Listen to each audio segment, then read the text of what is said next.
Senior सूबाई वज़ीर शहज़ल इनाम अहमद जो चवणु आहे त बेनज़ीर हारी कार्ड सूबे जे हारियुनि लाइ हिकु नओं दौर साबित थींदो।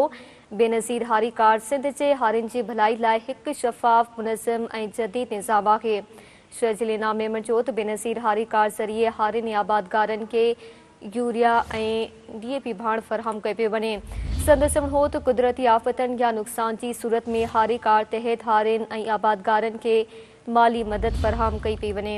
हुन चयो त बेनज़ीर हारी कार्ड स्कीम मां नंढा आबादगार सिधो सौ फ़ाइदो हासिल करे रहिया आहिनि।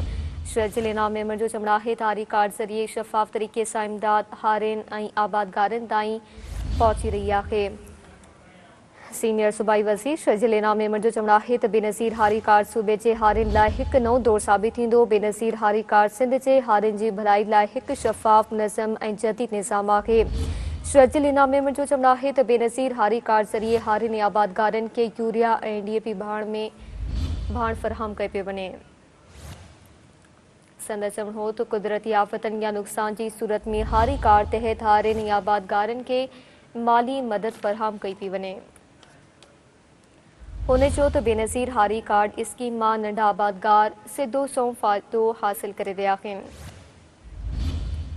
शहज़ल इनाम अहमद जो चवणु आहे त हारी कार्ड ज़रिए शफ़ाफ़ तरीक़े सां इमदाद हारियुनि ऐं आबादगारनि ताईं पहुची रही आहे।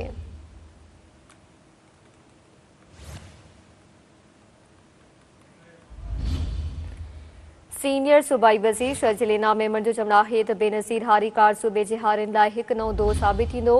बेनज़ीर हारी कार्ड सिंध जे हारियुनि जी भलाई लाइ हिकु शफ़ाफ़, मुनज़्ज़म ऐं जदीद निज़ाम आहे।